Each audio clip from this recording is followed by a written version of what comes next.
Welcome to Infotrade technical classes. आज हम पूरा एक्सपेक्टेड क्वेश्चंस करेंगे जो आपके पेपर के लिए काफ़ी ज़्यादा यूजफुल रहेगा। ठीक है, इसमें काफ़ी सारे question GK and maths and Hindi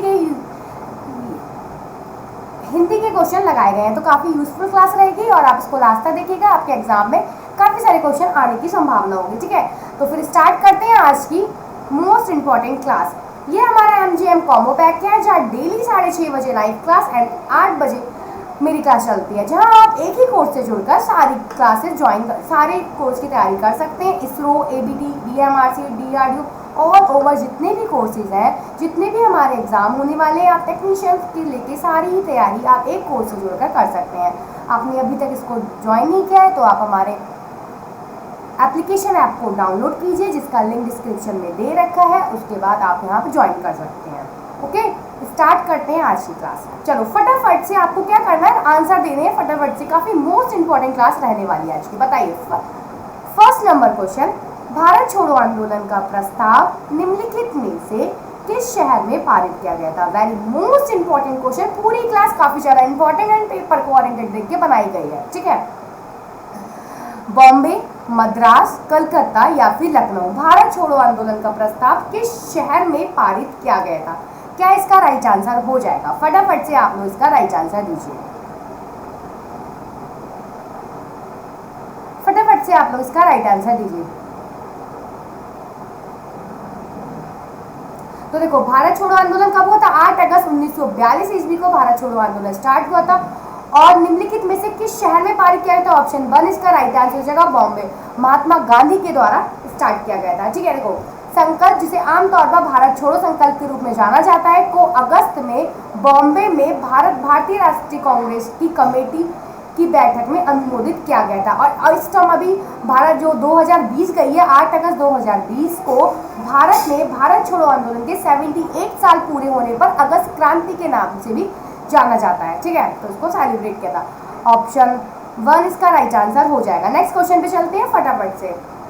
आज क्लास थोड़ी सी लंबी हो जाएगी तो आप लोग फटाफट से आंसर दीजिए, जिसको जल्द से जल्द कंप्लीट करें। ठीक है, जब भारतीय परिषद अधिनियम 1909 अधिनियम पारित किया गया था, तब भारत का वायसराय कौन था? Option 1 Lord Chelmsford, Edwin Samuel Montagu, John Morley या फिर Lord Minto. Very most important question. जब भारतीय परिषद अधिनियम 1909 अधिनियमित किया गया था, उस टाइम भारत का वायसराय कौन था? फटाफट से आप लोग अपने अपने राइट आंसर दीजिए। क्या इसका राइट आंसर हो जाएगा? मैथ्स के क्वेश्चन भी ऐड किए गए जो काफ़ी ज़्यादा यूजफुल एंड इंपॉर्टेंट होंगे। ओके, तो इसका जो राइट आंसर हो जाएगा लॉर्ड मिंटो। ऑप्शन 4 इसका राइट आंसर हो जाएगा। ठीक है, जब भारतीय परिषद अधिनियम 1909 अधिनियमित किया गया था, भारत का वायसराय लॉर्ड मिंटो था। और देख लेते हैं, लॉर्ड मिंटो भारत का वायसराय था जब भारतीय परिषद अधिनियम 1909 पारित किया गया था। एक इंपॉर्टेंट चीज, भारतीय परिषद अधिनियम 1909 को मार्ले मिंटो अधिनियम के रूप में भी जाना जाता है। तो ये क्वेश्चन भी आपका बन सकता है, काफी ज्यादा इंपॉर्टेंट है, तो आप इस लाइन को भी पढ़ के लाएंगे। नेक्स्ट क्वेश्चन बताओ, सरिता का क्या बोला गया? निम्नलिखित प्रश्नों में से 4 विकल्प दिए गए हैं, उनका चयन कीजिए जो दिए गए शब्दों का समान अर्थ वाला शब्द हो। समान अर्थ यानी कि पर्यायवाची शब्द मान सकते हैं, समान अर्थ वाला शब्द। सरिता का क्या हो जाएगा? नाव, तटनी, बादल या फिर बसंत। क्या इसका राइट आंसर हो जाएगा? फटाफट से आप लोग दीजिए। नाव, तटनी, बादल या फिर बसंत।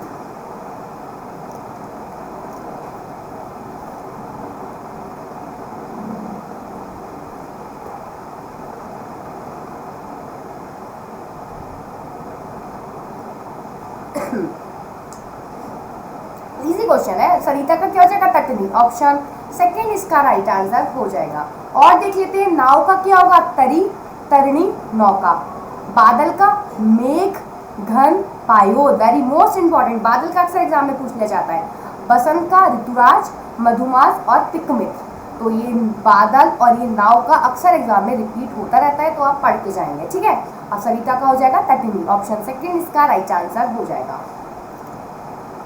4th नंबर क्वेश्चन चलते हैं। लैब्राडोर और गल्फ स्ट्रीम किसके उदाहरण हैं? ज्वार, महासागरीय धाराएं, सुनामी या फिर लहरें। क्या है ये लैब्राडोर और गल्फ स्ट्रीम, बताइए। ज्वार है, महासागरीय धाराएं हैं, सुनामी है, लहरें। 4th नंबर क्वेश्चन का राइट आंसर फटाफट से दे दीजिए। क्या इसका राइट आंसर हो जाएगा?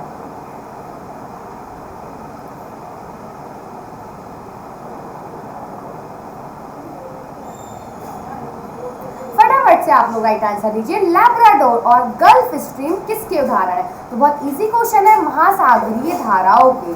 ऑप्शन सेकंड इसका राइट आंसर हो जाएगा। पढ़ लेते हैं इनके बारे में। देखो काफी इंपॉर्टेंट है ना, आपको पता भी होना चाहिए। डायरेक्टली ये क्वेश्चन बन जाता है, भूमध्य रेखीय क्षेत्रों से क्षेत्रीय ध्रुवीय क्षेत्रों में जाने वाली धाराएं गर्म धाराएं कहलाती है। और गर्म धारा का बेस्ट एग्जांपल है गल्फ स्ट्रीम, हमारी गर्म धारा है। ठीक है, इसी के साथ ठंडी धाराएं ध्रुवीय क्षेत्रों से उष्णकटिबंधीय क्षेत्रों में जाती हैं।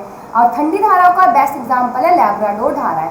तो गल्फ स्ट्रीम एंड लैब्राडोर हमारी महासागरीय धारा है जो गर्म और ठंडी दोनों ही इसका एग्जांपल में ले लिए गए हैं। तो ठीक है, तो ये पॉइंट्स भी आपके इंपॉर्टेंट बन जाते हैं, जो डायरेक्टली आपसे पूछ ले जाएगा कि कौन सी धारा दे देंगे, कौन सी इसमें गर्म धारा है। तो आप गल्फ स्ट्रीम पता होगा तभी लगाएंगे ना, तो दोनों ही इंपॉर्टेंट बन जाते हैं। नेक्स्ट चलते हैं 6 नंबर क्वेश्चन। प्रगाढ़ किसका समान अर्थ वाले शब्द, पर्यायवाची मान लीजिए। प्रगाढ़ का क्या होगा? गहरा, नीचे, अंदर या गुण। क्या इसका राइट आंसर होने वाला है? फटाफट से राइट आंसर दीजिए। बोला गया समान अर्थ वाले शब्द, कौन इसके जैसा अर्थ को प्रकट करता है, कौन इसका पर्यायवाची शब्द है, वो आपको इसमें बताना है। आपको पता होगा 15 नंबर की सिर्फ और सिर्फ हिंदी आ रही है, तो आप इसको नजरअंदाज नहीं कर सकते। तैयारी को अच्छा करने के लिए प्रैक्टिस तो करनी पड़ेगी। ठीक है, फटाफट से आप लोग इसका राइट आंसर दीजिए। समान अर्थ वाला शब्द क्या है? तो इसका जो राइट आंसर हो जाएगा, फटाफट से दीजिए। ओके, काफी सारे बच्चे ठीक आंसर दे रहे हैं, वेरी गुड।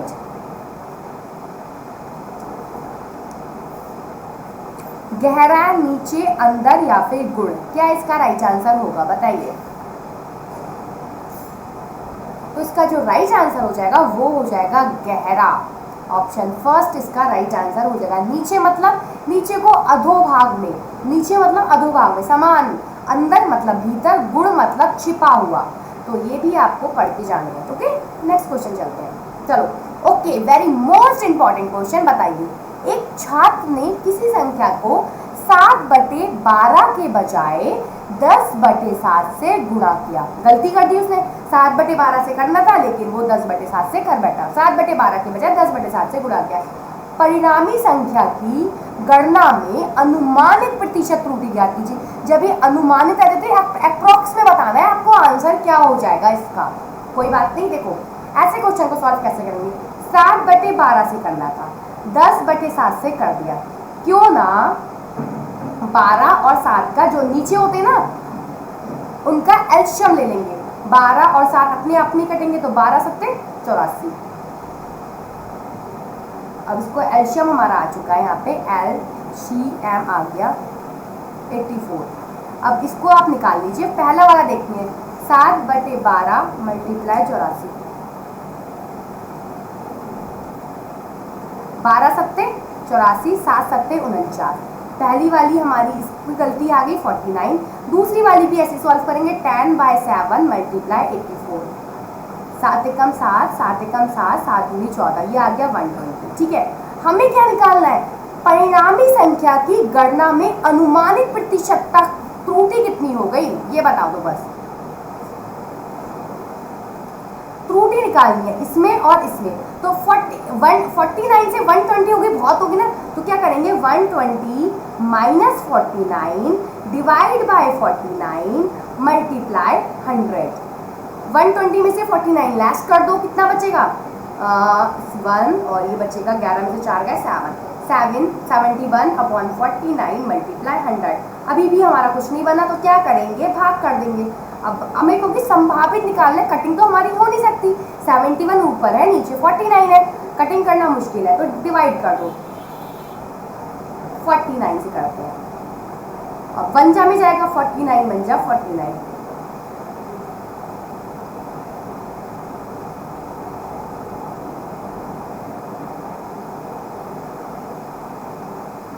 1 में आंसर, वैसे हमें पता चल गया ऑप्शन हमारा सेकंड ही इसका राइट आंसर होगा, क्योंकि 1 से और कोई आंसर नहीं बनना। फिर और कर लेते हैं, 4 में करते हैं, 49 4 कितने होते हैं, ठीक है।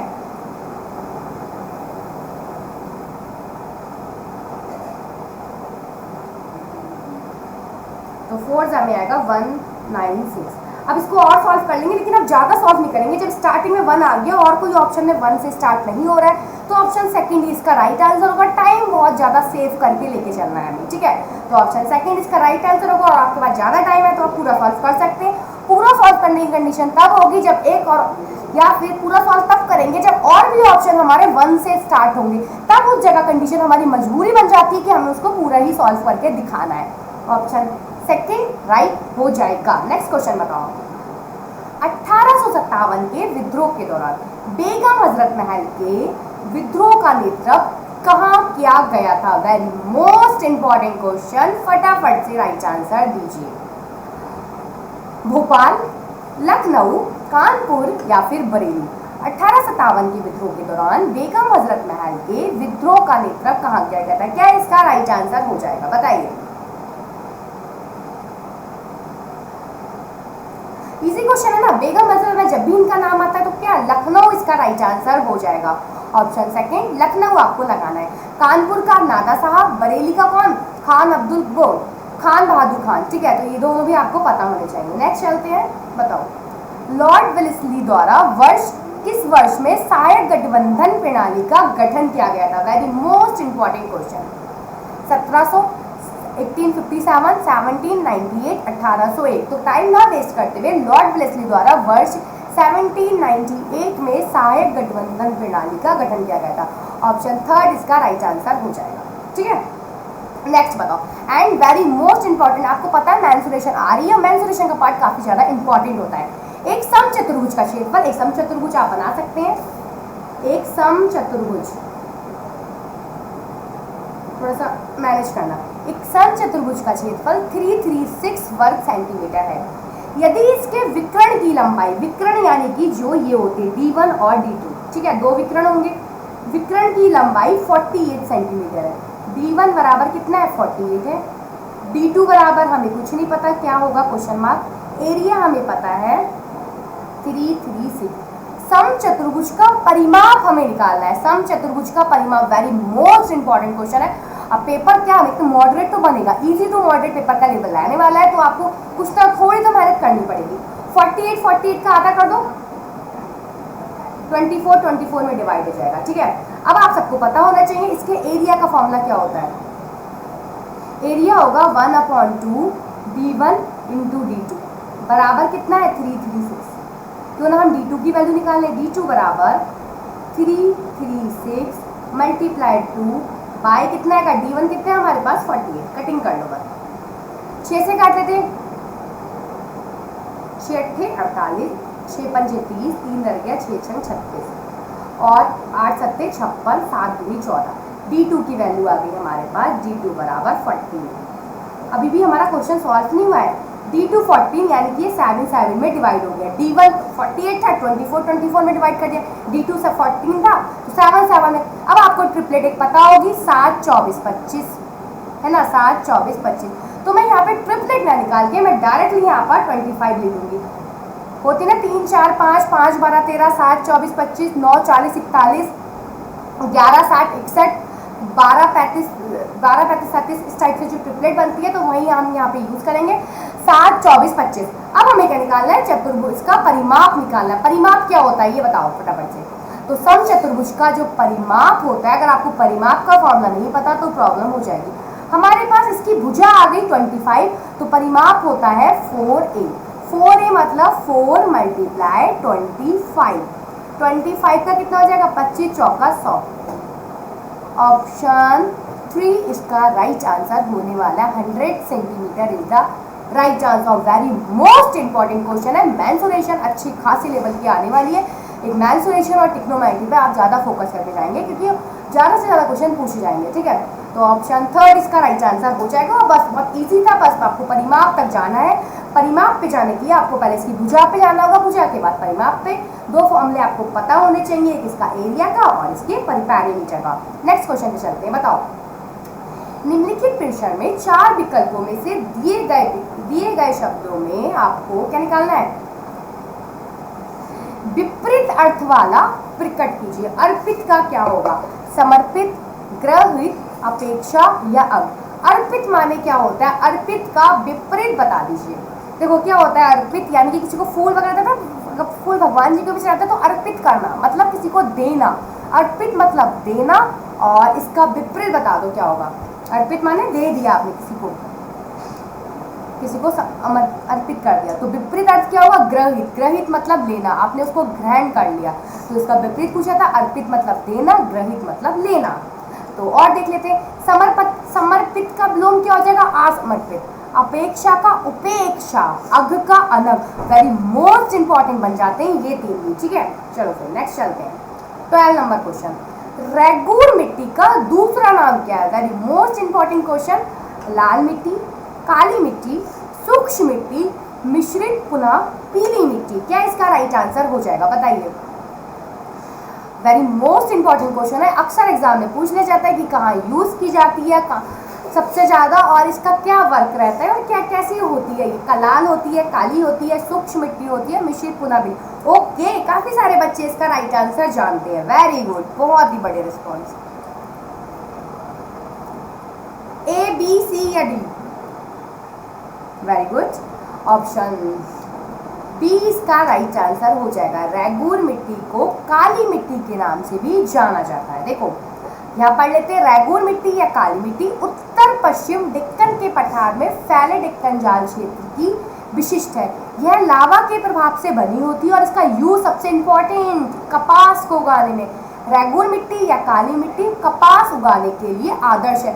डायरेक्टली आपसे एक क्वेश्चन बनता है कि कपास उगाने के लिए कौन सी मिट्टी यूज की जाती है, तो वहां पे हम ले लेंगे रेगूर मिट्टी, ठीक है। इसे काली कपास मिट्टी के रूप में भी जाना जाता है। तो काफी इंपॉर्टेंट क्वेश्चन बन जाता है हमारा। नेक्स्ट, काली या रेगूर मिट्टी चिकनी मिट्टी से बनी होती है जो नमी धारण करने की अपनी क्षमता के लिए प्रसिद्ध है। ओके, ये तो इंपॉर्टेंट है। नेक्स्ट बताओ, कोलार फील्ड्स किस तत्व का प्रमुख खनन केंद्र है? प्लैटिनम, सोना, कॉपर या फिर aluminium. Very most important question. आप पता क्या है, इससे समझ जाओ कोलार किसके लिए, कहाँ कोलार फील्ड्स, नाम तो सुना ही होगा, अक्सर चर्चा में रहता है, इसकी न्यूज निकलती रहती है। तो कोलार फील्ड्स किस तत्व का प्रमुख खनन केंद्र है? प्लैटिनम के लिए, सोना के लिए, कॉपर के लिए या फिर एल्युमिनियम के लिए। क्या इसका राइट आंसर हो जाएगा? बताइए फटाफट से आप लोग इसका राइट आंसर लीजिए। ओके, ऑप्शन बी इसका राइट आंसर होना है। कोलार यानी कि सोना के लिए यूज की जाती है। देखो इसके कुछ इंपॉर्टेंट पढ़ लेते हैं। कोलार फील्ड्स कर्नाटक के कोलार जिले में स्थित है। यह खानों को 1956 में राष्ट्रीयकरण किया गया था। यह पर्यावरण, मूल्य निर्धारण और निवेश की कमी के कारण 2001 में बंद कर दिया गया था। तो काफी इंपॉर्टेंट बन जाता है, अक्सर इसकी न्यूज आती रहती है, ठीक है। नेक्स्ट बताओ, सोग्राम संगमा नामक आदिवासी विद्रोह किस भारतीय राज्य में हुआ था? वेरी मोस्ट इंपॉर्टेंट है, बताइए। बिहार में, उड़ीसा में, पश्चिम बंगाल या फिर असम, किससे रिलेटेड है? 14 नंबर क्वेश्चन का राइट आंसर दे दीजिए।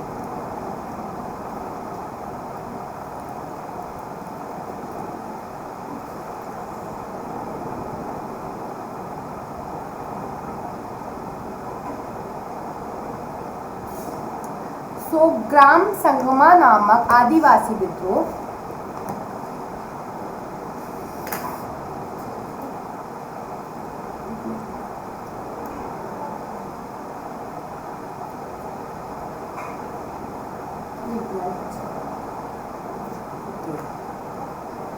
सोग्राम संगमा नामक, तो बहुत इजी, ऑप्शन 4 इसका राइट आंसर हो जाएगा, ठीक है।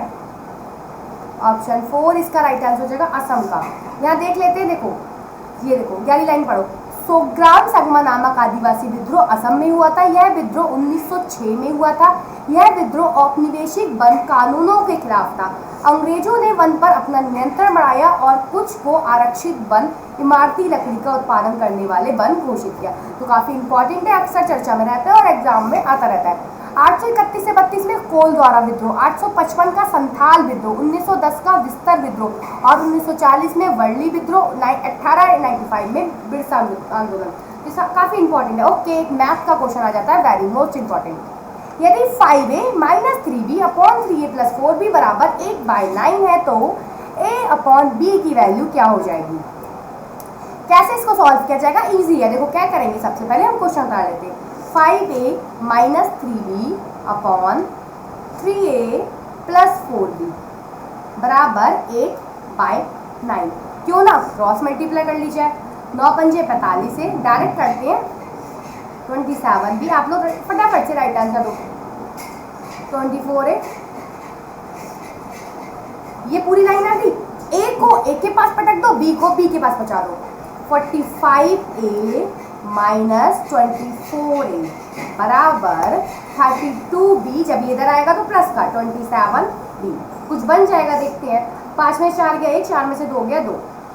21a बराबर 7 8 9 3 4 5 59b। तो a अपॉन b का जो रेशियो आया है 59/21 इज द राइट आंसर। देखते हैं 50 है तो ऑप्शन 3 इसका राइट आंसर हो जाएगा 59/21। Very most important question. Next चलते हैं, बताओ। ओके, ये वाला आंसर दो फटाफट से, काफी सारे बच्चों को पता भी होगा। शुरू से सही क्रम में महात्मा गांधी के निम्नलिखित आंदोलन को व्यवस्थित कीजिए। सबसे पहला कौन सा हुआ और उस क्रम में आपको लास्ट तक लेके चलना है। चंपारण, अहमदाबाद, खेड़ा, नानको ऑपरेशन, ये सारे आप पढ़िए और उनको सही क्रम में आपको लगाना है। कौन सा इसका राइट बनता है और कैसे कैसे कौन सा सबसे पहले हुआ था। ठीक है, फटाफट से आप लोग राइट आंसर दीजिए। 1 2 3 या 4 क्या इसका राइट आंसर हो जाएगा?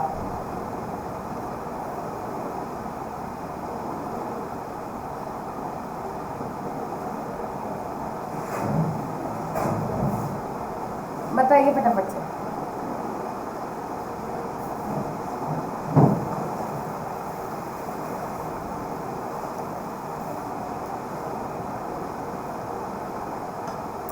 ओके, बताइए क्या इसका बस सही क्रम में आपको लगाना है। चंपारण कब हुआ था और जितने भी इसमें दे रखे हैं, अहमदाबाद का, खेड़ा और नॉन कॉपरेशन, कब इनका सही क्रम क्या होगा?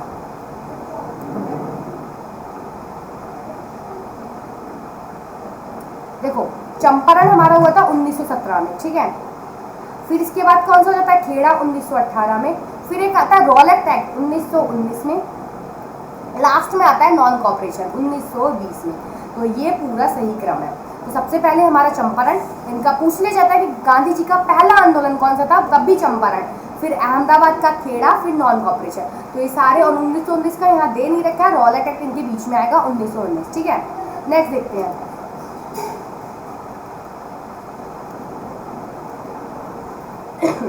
यहाँ पे भी आपको यही बताया गया। चंपारण सत्याग्रह 19 अप्रैल 1917 से 13 मई 1917। और ये देखो, ये सविनय अवज्ञा का उनका पहला कार्य था। डायरेक्टली ये क्वेश्चन भी आपसे बना जाएगा। ठीक है, रॉलेट एक्ट 6 अप्रैल 1919 से मार्च 1922 में, यह उनका पहला अखिल भारतीय सत्याग्रह था।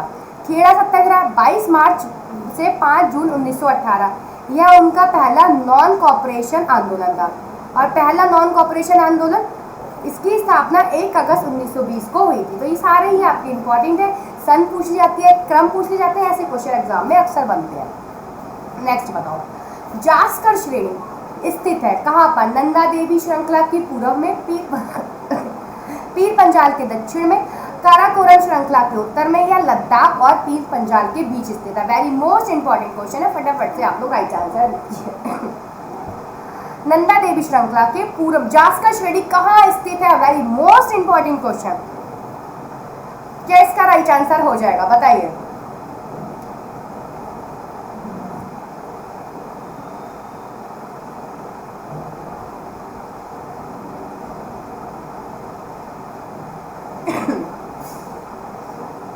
तो जास्कर श्रेणी हमारी स्थित है, यह लद्दाख और पीर पंजाल के बीच में स्थित है।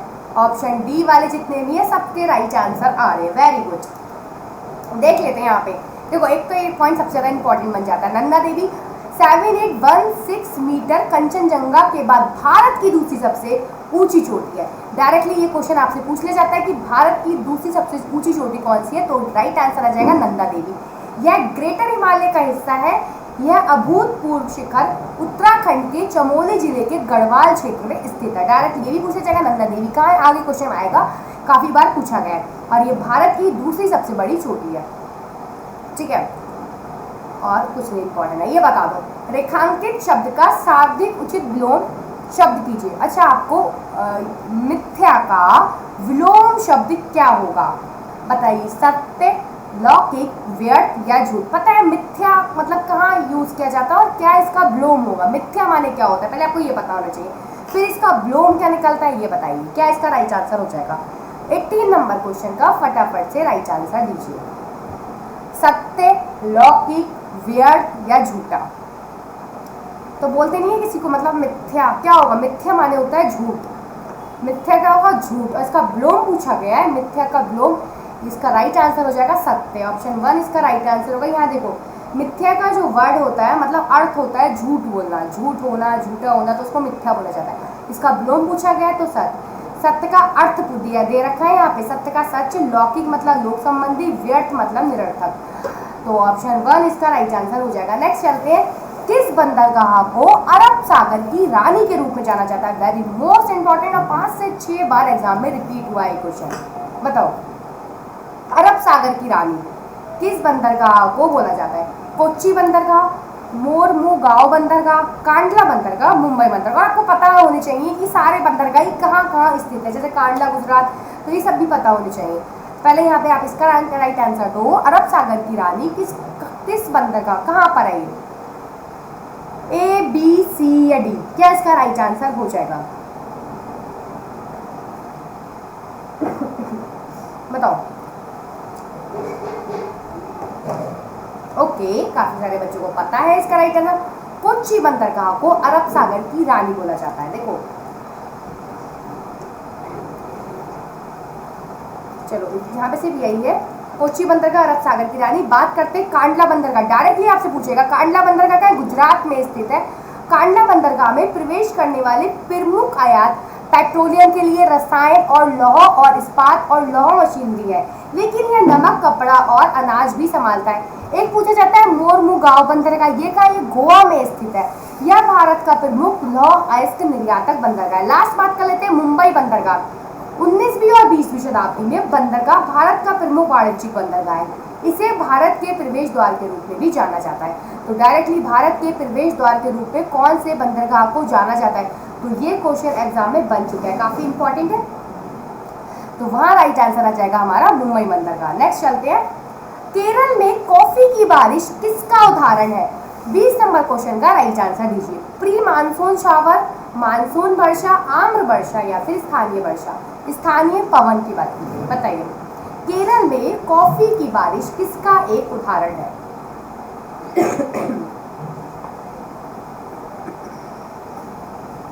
प्री मानसून शावर, मानसून वर्षा, अम्ल वर्षा या फिर स्थानीय पवन। ऑप्शन 1 इसका राइट आंसर है प्री मानसून बारिश। वेरी मोस्ट इंपॉर्टेंट क्वेश्चन था। नेक्स्ट चलते हैं, जल्दी जल्दी बताओ। दिए गए वाक्य में रेखांकित शब्द का विलोम बताइए। निष्ठुर माने क्या होता है, आपको पहले निष्ठुर का अर्थ पता होना चाहिए। निष्ठुर माने क्या होता है, फिर उसका विलोम उल्टा बताओ। सहृदयी, दयावान, कृपालु या फिर करुण। निष्ठुर का आपको अर्थ बताओ, निष्ठुर का अर्थ क्या होता है, फिर इसका विलोम क्या होगा बताओ, फटाफट से राइट आंसर दो। निष्ठुर का अर्थ क्या होगा, फिर इसका विलोम पता होना चाहिए। तो निष्ठुर यानी कि कठोर, किसी चीज की कठोरता, कठोर को बोला जाएगा निष्ठुर। उसका भाई बड़ा निष्ठुर है, तो निष्ठुर का कठोर का हो जाएगा। अब दयावान मत करना, करुणा, करुणा को होगा दयावान, क्योंकि हमें इसका विलोम कुछ मतलब इसी वर्ड में देना है। ऑप्शन 4 इसका राइट आंसर हो जाएगा करुणा यानी कि दयावान। सहृदय, निर्दयी, अगर निर्दयी आता तब आप उसका दयावान लगा सकते थे, लेकिन निष्ठुर का दयावान नहीं लगाएंगे, गलत हो जाएगा। करुणा इसका राइट आंसर हो जाएगा। कृपालु मतलब क्रूर, वैसे करुणा का भी आप दयावान होता है, अगर इसका समानार्थी निकाला जाए पर्यायवाची तो करुणा दयावान नहीं आएगा, लेकिन निष्ठुर का आप करुणा लगाएंगे, अब अगर निर्दयी होगा तब दयावान लगेगा, ठीक है। तो कुछ थोड़ा सेंटेंस को देखकर चलना है, ऑप्शन थोड़े मतलब कंफ्यूजन करने के लिए, गलत करने के लिए इस टाइप के आपके ऑप्शन बन सकते हैं। नेक्स्ट चलो, असहयोग आंदोलन में शुरू हुआ, ओके, असहयोग आंदोलन कौन सी सन में शुरू हुआ था बताइए, वेरी मोस्ट इंपॉर्टेंट क्वेश्चन। 1870 में, 1942 में, 1920 में, 1921 में, क्या इसका राइट आंसर हो जाएगा? फटाफट से आप लोग राइट आंसर दीजिए।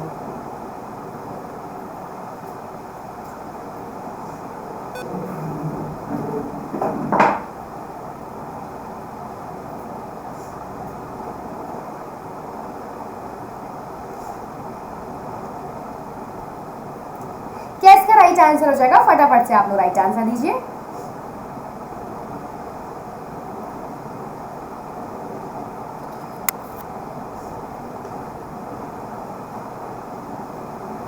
तो बहुत इजी क्वेश्चन है, 1920 का राइट आंसर हो जाएगा। असहयोग आंदोलन 1920 में शुरू हुआ था। देखो वेरी मोस्ट इंपॉर्टेंट पॉइंट बनते हैं, असहयोग आंदोलन 1920 में शुरू हुआ था। असहयोग आंदोलन में नेता महात्मा गांधी थे इन्होंने, ठीक है। असहयोग आंदोलन एक जन आंदोलन था जिसने राष्ट्रवादियों के साथ साथ जनता की भी भागीदारी शामिल थी। और ये खत्म कब हुआ? फरवरी 1922 में चोरी चोरा की घटना के बाद महात्मा गांधी द्वारा असहयोग आंदोलन को बंद कर दिया गया था।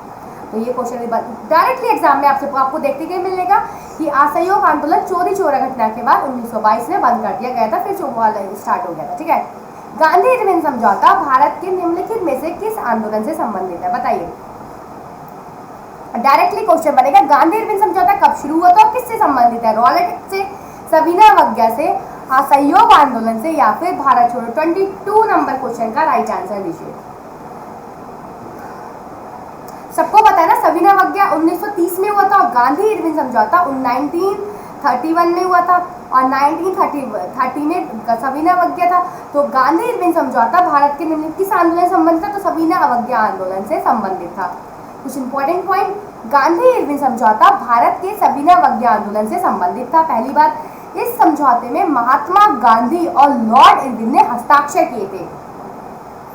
यह समझौता 5 मार्च 1931 को, डायरेक्टली आपसे पता है कई बार तो इसकी सन पूछ ली गई है कि गांधी इरविन समझौता किस वर्ष हुआ था? तो 1931, 5 मार्च 1931 को हस्ताक्षर किए गए थे। यह लंदन में दूसरे गोलमेज सम्मेलन से पहले आयोजित हुआ था। गांधी इरविन समझौता के अनुसार गांधी जी ने सवज्ञा अवज्ञा आंदोलन को बंद कर दिया, 1930 में हुआ था ये, और दूसरे गोलमेज सम्मेलन में भाग लेने के लिए सहमत हुए थे। डायरेक्टली ये क्वेश्चन बनता है कि गांधी जी ने कौन से गोलमेज सम्मेलन में भाग लिया था? तो सिर्फ और सिर्फ दूसरे गोलमेज सम्मेलन में गांधी जी ने भाग लिया था। ये क्वेश्चन भी कई बार एग्जाम में पूछा गया है, तो इसका जो डिटेल पढ़ा रही हूँ ना, ये ज़्यादा इंपॉर्टेंट करता है, क्योंकि एक क्वेश्चन से आपके 5 से 6 क्वेश्चन क्लियर हो रहे हैं, तो आप इन पर ज़्यादा ध्यान दीजिए, ठीक है। नेक्स्ट बताओ, रिपीटेड है इसका, तो 40 तो हो करवा दिया ना अभी। नेक्स्ट चलो, मंगल पांडे कहाँ के सिपाही थे बताइए, क्या इसका राइट आंसर हो जाएगा? Royal Gorkha rifle, 34B Bengal native infantry, Sikh regiment के, या उपरोक्त में से कोई नहीं। क्या इसका राइट आंसर हो जाएगा? मंगल पांडे कहाँ के सिपाही थे? वेरी मोस्ट इंपॉर्टेंट क्वेश्चन, फटाफट से आप लोग इसका राइट आंसर दीजिए। तो बहुत इजी क्वेश्चन है, ठीक है। Mangal Pandey 34B Bengal native infantry के सिपाही थे। सारे प्रीवियस क्वेश्चन है एग्जाम में, अक्सर एग्जाम में रिपीट होते रहते हैं, तो आप इन पे ध्यान देंगे। वह एक भारतीय सैनिक थे जिन्हें 1857 के भारतीय विद्रोह की शुरुआत तक की घटनाओं में महत्वपूर्ण भूमिका निभाई थी। उन्होंने ब्रिटिश ईस्ट इंडिया कंपनी की 34वीं बंगाल नेटिव इन्फेंट्री रेजिमेंट में एक सिपाही के रूप में सेवा की थी। तो ये क्वेश्चन बन गया, ठीक है। नेक्स्ट चलो, किस चट्टान को प्राथमिक चट्टान कहा जाता है? वेरी मोस्ट इंपॉर्टेंट क्वेश्चन, बताओ फटाफट से। अग्नय चट्टान, अपसादी चट्टान, रूपांतरी चट्टान, या फिर इनमें से कोई नहीं। क्या इसका राइट आंसर हो जाएगा? किस चट्टान को आप प्राथमिक चट्टान के रूप में जानते हैं? फटाफट से आप इसका राइट आंसर दे दें।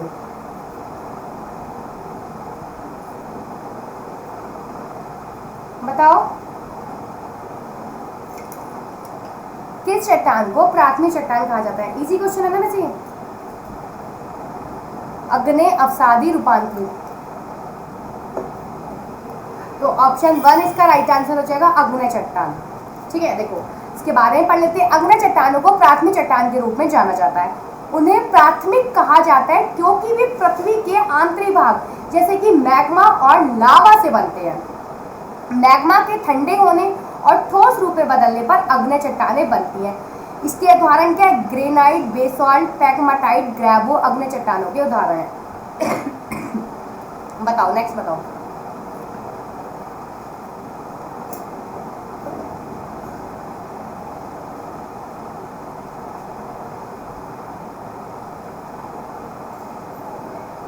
क्या इसका राइट आंसर हो जाएगा? काफी इंपॉर्टेंट है क्वेश्चन। देखो करना कैसे है, अगर आपने इसकी प्रैक्टिस नहीं कर रखी है ना तो होना भी बहुत मुश्किल है। कैसे करेंगे? x बराबर 2 1/3। देखो कुछ मानना पड़ेगा, हमारे पास दे रखा है x बराबर, बहुत ही ध्यान से देखना,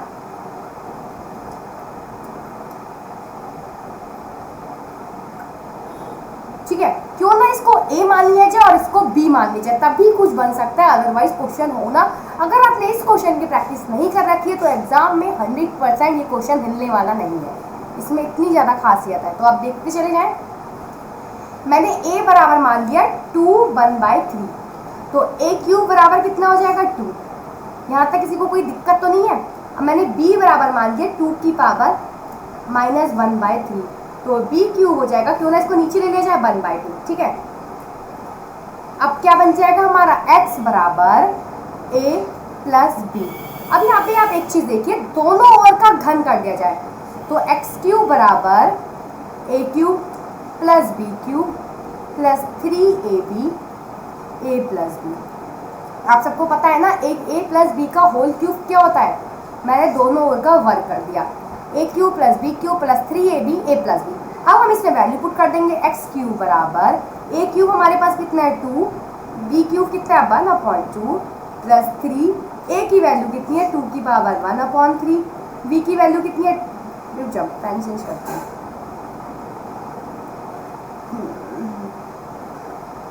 2 की पावर -1/3 और a प्लस b हमारे पास कितना है? a प्लस b की वैल्यू है x, क्योंकि यहाँ पे हमारा पहले x बराबर a प्लस b बना था जिसका क्यूब कर दिया गया। अब ये बन जाएगा x³ बराबर 2 2 4 5/2, इससे ये कट हो गया अपॉन में प्लस 3x। अब डायरेक्टली हमारा आंसर आ जाएगा 2x³ बराबर 5 प्लस 6x। अब आप इसको ठीक से लिख लेंगे, 2x³ माइनस 6x माइनस 5 बराबर 0। तो इसका जो राइट आंसर आ जाएगा वो हमारा आ जाएगा 0। ऑप्शन 1 इसका राइट आंसर हो जाएगा 0। अगर आप इसकी प्रैक्टिस नहीं करके गए तो 100% होने वाला तो है नहीं, क्योंकि कुछ इसमें ट्रिक लगी हुई है जो आप इस टाइप से इसको सॉल्व करेंगे। आई होप पूरा क्लियर हो गया होगा। नेक्स्ट चलते हैं, बताइए क्या इसका राइट आंसर हो जाएगा? निम्नलिखित में से कौन सी नदी आरावली पर्वतों से निकलती है? आरावली पर्वत, बस आपको इतना ध्यान रखना है, कौन सी निकलती है बताइए? साबरमती, केन, चंबल या फिर बेतवा? क्या इसका राइट आंसर हो जाएगा? 27 नंबर क्वेश्चन पे हम आ चुके हैं। आज के क्वेश्चनों की संख्या 43 से 45 समथिंग है, ठीक है? निम्नलिखित में से कौन सी नदी आरावली पर्वत से निकलती है? साबरमती, केन, चंबल या फिर बेतवा? ऑप्शन ए इसका राइट आंसर हो जाएगा साबरमती, ठीक है? ऑप्शन 1 इसका राइट आंसर। देखते हैं, देखो साबरमती राजस्थान के उदयपुर जिले में गांव तेपुर के पास 762 मीटर की ऊंचाई पर आरावली पहाड़ियों से निकलती है। तो काफी इंपॉर्टेंट बन जाता है ये पॉइंट भी। नेक्स्ट बताओ, प्रथम आगल सिख युद्ध के बाद कश्मीर को, बहुत वेरी मोस्ट इंपॉर्टेंट क्वेश्चन, प्रथम आगल सिख युद्ध के बाद कश्मीर को किस संधि के तहत ईस्ट इंडिया कंपनी को सौंप दिया गया था? लाहौर की संधि, मद्रास की संधि, दिल्ली की संधि या फिर अमृतसर की संधि? क्या इसका राइट आंसर हो जाएगा? प्रथम आगल सिख युद्ध के बाद कश्मीर को किस संधि के तहत ईस्ट इंडिया कंपनी को सौंप दिया गया था? तो काफी इंपॉर्टेंट हो जाएगा, फटाफट से आप लोग इसका राइट आंसर दीजिए।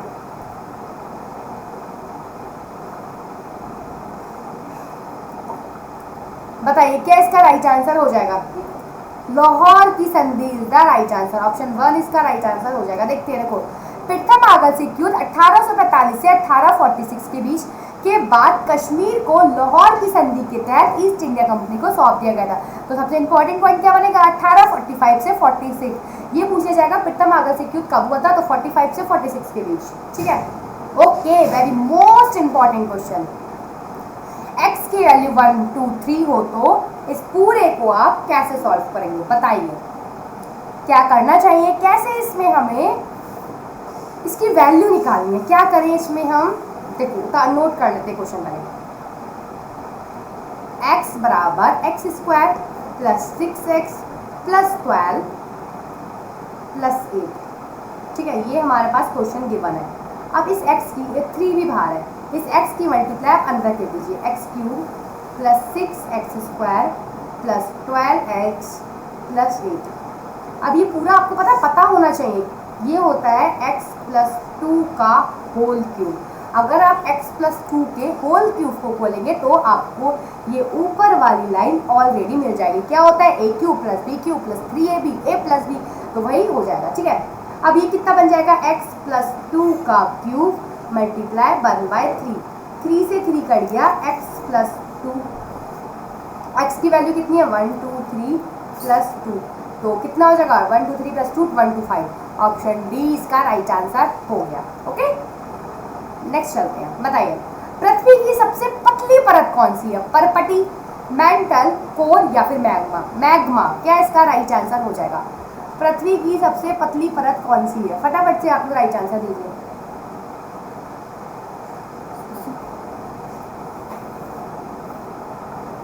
इजी क्वेश्चन है, पतली परत पूछी गई है, पृथ्वी की सबसे पतली परत होगी परपटी। ऑप्शन 1 इसका राइट आंसर होने वाला है। देखो परपटी पृथ्वी की सबसे भारी परत है, जो पृथ्वी के आयतन का तो कितनी पतली 0.5 से 1% तक, और पृथ्वी के द्रव्यमान के 1% से भी कम होती है। यह पृथ्वी की सबसे पतली परत है और ये कई बार एग्जाम में पूछा गया क्वेश्चन है, तो काफी इंपॉर्टेंट है। ऑप्शन 1 इसका राइट हो जाएगा। नेक्स्ट चलते हैं। ओके, वेरी अब तक का सबसे इंपॉर्टेंट क्वेश्चन, निम्नलिखित में से कौन सा नारा भारत छोड़ो आंदोलन के दौरान उठाया गया था। और ये सारे नारे आपको बताने होंगे कि किस किसने दिए। स्वराज मेरा जनसिक अधिकार है और मैं इसे लेकर आऊंगा, गरीबी हटाओ, तुम मुझे खून दो मैं तुम्हें आजादी दूंगा, करो या मरो। पहले आपको एक राइट आंसर इसका देना है कि भारत छोड़ो आंदोलन के दौरान कौन सा उठाया गया था। फिर आपको ये भी बताना है कि ये सारे हमारे किस किसने दिए थे, किस किससे रिलेटेड है, क्योंकि एग्जाम में ये सारे ही एग्जाम में पूछे जाते हैं। ठीक है, तो आपको इतना काम करना है यहाँ पर। बताइए फटाफट से राइट आंसर दीजिए, क्या इसका राइट आंसर होने वाला है, बताइए फटाफट से। तो देखो सबसे पहले भारत छोड़ो आंदोलन, भारत छोड़ो आंदोलन हमारा किससे, करो या मरो से। ऑप्शन 4 इसका राइट आंसर हो जाएगा। लेकिन स्वराज मेरा जनसिक अधिकार है और मैं इसे लेकर आऊंगा, ये दिया था हमारे बाल गंगाधर तिलक ने, बाल गंगाधर तिलक द्वारा। गरीबी हटाओ इंदिरा गांधी,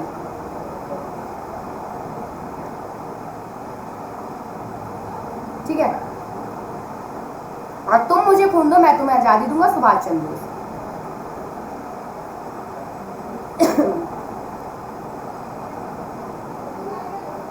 तो पता है क्या एग्जाम में ये भी आपके पूछे जाते हैं, हिंदी में सॉरी, इंदिरा गांधी, बाल सुभाष चंद्र बोस और बाल गंगाधर तिलक, और भारत छोड़ो आंदोलन करो या मरो। ओके, क्लियर है यहाँ तक,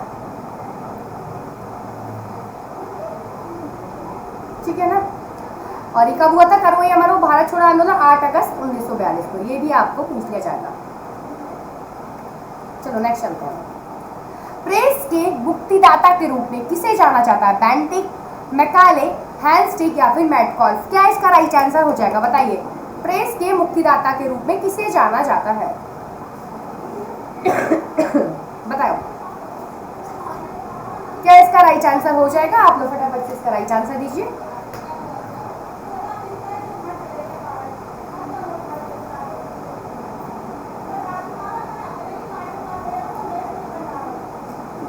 बेंटिक, मैकाले, हैस्टिंग या फिर मैटकॉल्फ। तो देखो इसका राइट आंसर होगा प्रेस के मुक्तिदाता, डायरेक्टली एग्जाम में बनता है क्वेश्चन।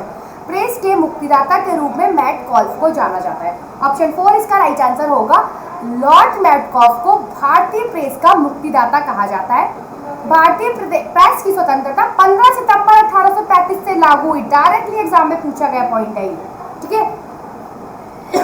उन्होंने प्रेस कानून के माध्यम से स्थानीय प्रेस पर सभी प्रतिबंधों को समाप्त कर दिया। तो ये भी आपका बन जाएगा, लेकिन सबसे इंपॉर्टेंट आपका ये था। एंड फर्स्ट आसानी से पूछ लिया जाएगा, लॉर्ड मेटकॉफ भारतीय प्रेस का मुक्तिदाता के रूप में जाना जाता है। नेक्स्ट बताओ फटाफट से। ओके, सिंप्लीफिकेशन, बहुत ही इंटरेस्टिंग टॉपिक, बहुत ही लाजवाब टॉपिक, और अक्सर एग्जाम सिंप्लीफिकेशन एग्जामिनर का भी फेवरेट होता है। तो 2 से 3 क्वेश्चन तो आपके सिंप्लीफिकेशन से बनने वाले हैं। कैसे इसको सॉल्व करा जाए, और मतलब आंसर अगर आ गया तो बढ़िया है, नहीं आया तो क्या होता है, मतलब प्रॉब्लम हो जाती है, फिर टाइम वेस्ट बहुत होता है अगर ऐसे क्वेश्चनों के आंसर एक बार में ना निकल के आए तो, है ना। तो आप क्या करेंगे, पीछे से लेके इसको चलेंगे। पहले क्वेश्चन उतार लेते हैं। 25 डिवाइड बाई 10, आप लोग मेरे साथ साथ सॉल्व कीजिए और फटाफट से राइट आंसर लीजिए। 7/4 1/3 मल्टीप्लाई 6/5। एक तो पता है इतनी ज़्यादा सी कैलकुलेशन दे देते हैं कि मतलब टाइम तो बच्चा बस सबको पता है आता है, लेकिन टाइम के हिसाब से आपको जल्द से जल्दी करना है, वो इसमें आपकी फिनिशिंग दिखाएगा। ठीक है, माइनस इस 5 को, डिवाइड को मैं मल्टीप्लाई में चेंज करके 25 को ऊपर ले लेती हूँ। 5 25, यहाँ हमारा बचता है -5। इसको भी काट लेते हैं। 2 7 14, 2 5 10, 3 एकम 3, 3 3 9, 7 3 21, 21/5 प्लस ऐसे लिख लो। इसको काटते हैं। 7 एकम 7, 4 3 12, 7/12 मल्टीप्लाई 6/5, 6 दूनी 12। इसको भी नेक्स्ट स्टेप में लिखेंगे। इसको लिखेंगे 25/10। अब इसको नेक्स्ट स्टेप में लेके चलेंगे। ठीक है, कोई मिस्टेक हो जाए तो आप लोग बताइएगा। 5 25, 5 दूनी 10, कितना आएगा 5/2, ये बन जाता है 7/10। ठीक है, अभी तक ठीक चल रहा है ना। 21/5 -5। यहाँ पे हम एलसीएम ले लेते हैं 10 का। 2 पंजे 5, 2 पंजे 10 और 5 25, माइनस 10 से 10 कटा 7, 5 दूनी 21 दूनी 42, और ये हो गया 50। अब इजी हो जाता है। अब क्या करो, माइनस से माइनस को जोड़ दो, प्लस से प्लस को जोड़ दो। 25 में से 50 को पहले मैं लेस कर देती हूँ तो मुझे थोड़ा कंफर्ट लगेगा। क्या बचेगा फिर यहाँ पे, -25 प्लस -7 प्लस 42 डिवाइड बाय 10। ये कितना हो जाएगा, -32/10 प्लस 42। 25 और 7 को मैंने प्लस कर दिया, माइनस माइनस प्लस। 32 में से 42 गए, वेरी गुड। 10/10 प्लस के 10, 10 से 10 गया, आंसर 1 इसका राइट आंसर हो जाएगा। एग्जामिनर का फेवरेट क्वेश्चन होते हैं सिंप्लीफिकेशन के, तो आपको इनकी तैयारी को अच्छे से करना है और मतलब कम टाइम में जल्द से जल्द आंसर लेकर आना है। तो ऑप्शन 1 इसका राइट आंसर हो जाएगा। नेक्स्ट चलते हैं। निम्नलिखित भारत के निम्नलिखित में से कौन सा क्षेत्र शीत मरुस्थल के रूप में जाना जाता है। मरुस्थली तमिलनाडु का तिरुनेलवेली क्षेत्र, कच्छ क्षेत्र, लद्दाख। क्या इसका राइट आंसर हो जाएगा, बताइए फटाफट से आप इसका राइट आंसर दीजिए।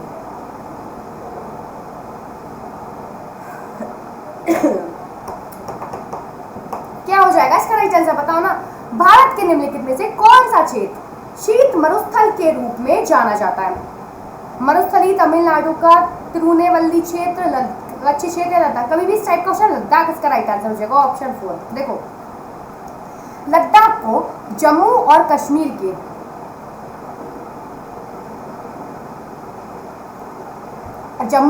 के पूर्वी हिस्सों में महान हिमालय में स्थित एक शीत मरुस्थल के रूप में भी जाना जाता है। द्रास पृथ्वी पर सबसे ठंडे बसे हुए स्थानों में से एक है, लद्दाख में स्थित है। लद्दाख को खापा चांद के नाम से भी जाना जाता है, जिसका अर्थ है हिम भूमि। ओके, तो ये भी इंपॉर्टेंट है। नेक्स्ट चलो, भारतीय राष्ट्रीय कांग्रेस का दूसरा अधिवेशन कहाँ आयोजित किया था। अगर स्टार्टिंग से क्लास देख रहे हैं तो ये बीच में आंसर आ चुका है हमारा। भारतीय राष्ट्रीय कांग्रेस का दूसरा अधिवेशन कहाँ हुआ था। मद्रास, पुणे, कोलकाता, कलकत्ता या फिर लखनऊ। का क्या इसका राइट आंसर हो जाएगा, बताइए।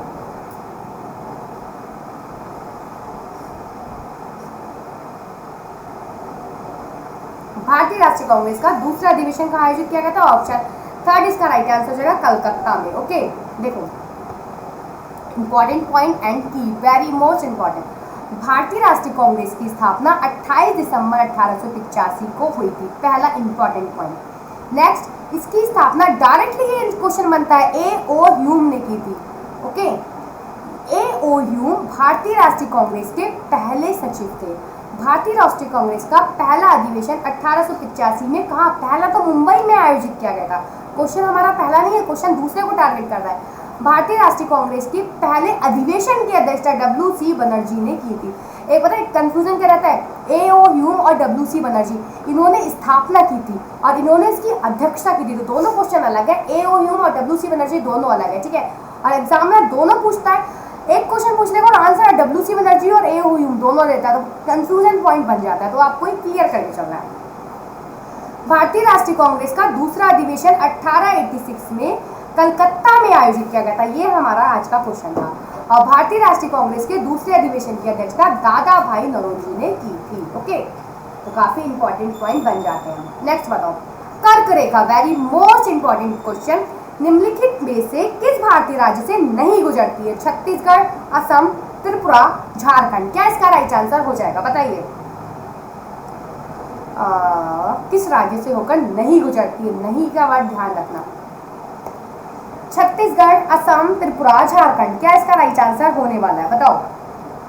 अब कितने राज्यों से होकर गुजरती है ये भी पता होना चाहिए, वो राज्य कौन कौन सा है ये भी पता होना चाहिए, है ना।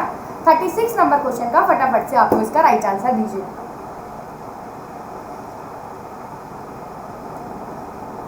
इसका जो राइट आंसर होने वाला है, कर्क रेखा असम राज्य से नहीं गुजरती, छत्तीसगढ़, त्रिपुरा और झारखंड से गुजरती है। देखो ये हमारे टोटल 8 राज्यों से होकर गुजरती है जिनके नाम है गुजरात, राजस्थान, मध्य प्रदेश, छत्तीसगढ़, झारखंड, पश्चिम बंगाल, त्रिपुरा और मिजोरम।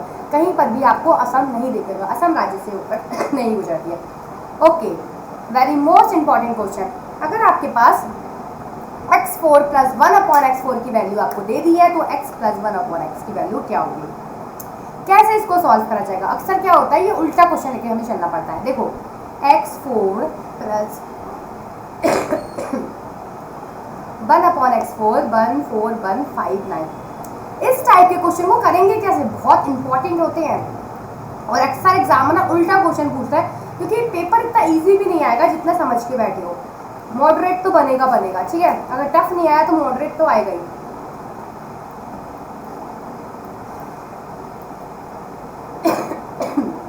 ये समझ गया ना, x² + 1/x² का होल स्क्वायर और 1 4 1, ये कितना हो जाएगा? 9 और 1 10 11, 5 और 1 6। अब आपको पता है एक चीज तो पता ही होनी चाहिए, x² + 1/x², इसको इसका स्क्वायर हटाएंगे तो रूट से निकलेगा, ये 119 का होता है। अगर ये चीज नहीं पता ना तो बस हम वही मार खा जाएंगे, क्वेश्चन को स्किप करके आ जाएंगे। और क्वेश्चन में ज़्यादा टाइम भी नहीं लगने वाला, इजी होता है, बस थोड़ी सी कैलकुलेशन आपकी अच्छी होनी चाहिए। अब हमारे पास बन गया 119, अब इसको हमें तो 1 पे जाना ना। अब क्या करेंगे, अब इधर भी हम 2 जोड़ देंगे दोनों साइड, ये बन जाएगा x + 1/x का होल स्क्वायर बराबर कितना हो जाएगा? 121 x। अब आपका आंसर आपके सामने है, 11 इसका राइट आंसर हो जाएगा। ओके, ऑप्शन 1 इसका राइट आंसर हो जाएगा। Very most important question, algebra भी अच्छा खासा रोल प्ले करता है आपके एग्जाम में, ठीक है, तो आपकी प्रैक्टिस अच्छी होनी चाहिए। नेक्स्ट चलो, 1853 में ब्रिटिश निर्मित भारतीय रेलवे प्रणाली ने अपनी पहली ट्रेन कहाँ चलाई थी? इजी क्वेश्चन है, फटाफट से बता दीजिए। बॉम्बे से थाने, बॉम्बे से पुणे, बॉम्बे से नासिक या पुणे से ठाणे। क्या इसका राइट आंसर हो जाएगा? 1853 में ब्रिटिश निर्मित भारतीय रेलवे प्रणाली ने अपनी पहली ट्रेन बम्बई से थाने की भी चलाई थी। ऑप्शन 1 इसका राइट आंसर हो जाएगा। ठीक है, नेक्स्ट चलते हैं, फटाफट से राइट थोड़े से क्वेश्चन बताइए। नंदा देवी किस राज्य में स्थित है? उत्तराखंड, हरियाणा, पंजाब या हिमाचल प्रदेश? क्या इसका राइट आंसर हो जाएगा, बताओ। इजी है ना, अभी जस्ट अभी अब ये भी वही क्वेश्चन बन गया, मतलब जो इनके इंपॉर्टेंट करा दूँ ना उसमें से ज़्यादा क्वेश्चन बनेंगे, जो इसके एक्स्ट्रा पॉइंट इसके आपने लिख रखे हैं तो आप वो भी अच्छे से पढ़ेंगे। नंदा देवी किस राज्य में स्थित है? सबको पता है, उत्तराखंड राज्य में हमारी नंदा देवी स्थित है। ऑप्शन 1 इसका राइट आंसर हो जाएगा। देखो, नंदा देवी पर्वत भारत की दूसरी सबसे ऊंची और दुनिया की 23वीं सबसे ऊंची चोटी है। कंचनजंगा देश की सबसे ऊंची, देखो कंचनजंगा देश की सबसे ऊंची, लेकिन विश्व में पूरे वर्ल्ड में ये 30वीं सबसे ऊंची चोटी है, ये भी बात पता होनी चाहिए। नंदा देवी चोटी भारतीय राज्य उत्तरांचल यानी कि उत्तराखंड राज्य की हिमालय श्रृंखला में स्थित है। नंदा देवी राष्ट्रीय उद्यान भारत के उत्तराखंड राज्य में नंदा देवी पर्वत के आसपास का एक क्षेत्र है जिसे नंदा देवी राष्ट्रीय उद्यान के नाम से जाना जाता है। हो सकता है यही पूछे नंदा देवी राष्ट्रीय उद्यान कहाँ है, तो वो उत्तराखंड इसका राइट आंसर हो जाएगा। चलो एक क्वेश्चन का राइट आंसर दो। एक दीवार के विपरीत झुकाव वाली सीढ़ी का उन्नयन कोण 45 डिग्री है। सीढ़ी का तल दीवार से 15 मीटर दूर है। सीढ़ी की लंबाई कितनी है? आपको सीढ़ी की लंबाई निकालनी है। एक दीवार के विपरीत झुकाव वाली सीढ़ी का उन्नयन कोण 45। देखो कैसे करेंगे, मतलब आप एक दीवार है, सीढ़ी 45 डिग्री पर है, यानी कि सीढ़ी कुछ इस टाइप से लगी हुई है दीवार से, ठीक है। ये हमारी आपको फोन को इस टाइप से हमारी कुछ सीढ़ी लगी हुई है, कितने एंगल पे 45 डिग्री पर। और लास्ट में बोलो सीढ़ी का तल दीवार से 15 मीटर दूर स्थित है। सीढ़ी का तल दीवार से 15 मीटर। सीढ़ी की लंबाई, आपको ये लंबाई नहीं निकालनी, ये तो दीवार की लंबाई है, आपको ये वाली पूछी गई है, इंक्लाइन वाली सीढ़ी की लंबाई। कैसे करेंगे, ये तो पता ही होगा ना, लाल बटे कप का। अब आपके पास एक तो कर्ण और आधार को लेके चलना है। कर्ण और आधार कौन सा? हमारा बीच वाला बन रहा है आधार और कर्ण, यानी कि cos 45। cos 45 डिग्री की जो वैल्यू आ जाएगी आधार 15 बटे h। 45 की वैल्यू होती है 1/√2 बराबर 15/h। h की वैल्यू आ जाएगी 15√2। इसका राइट आंसर हो जाएगा ऑप्शन 4। इसका राइट आंसर होने वाला है 15√2। नेक्स्ट बताओ फटाफट से, निम्नलिखित में से किस ग्रह का वर्ष सबसे लंबा है? बुध, पृथ्वी, शुक्र या मंगल? 41 क्वेश्चन का राइट आंसर दो। तो देखो राइट आंसर हो जाएगा मंगल। ऑप्शन 4 इसका राइट आंसर हो जाएगा मंगल। इसका राइट आंसर हो जाएगा निम्नलिखित में से किस ग्रह का वर्ष सबसे लंबा है, ठीक है। नेक्स्ट बताओ, इसके बाद लास्ट क्वेश्चन और है, बस फिर खत्म हो जाएगा। एक धातु के ठोस घनाभ का आयाम 36 सेंटीमीटर, 54 सेंटीमीटर और 24 सेंटीमीटर है। इसे पिघलाया जाता है और समान आयतन के 8 घन बनाए जाते हैं। इन 8 घनों का पृष्ठीय क्षेत्रफल सेंटीमीटर में क्या होगा? कैसे इस क्वेश्चन को सॉल्व करेंगे?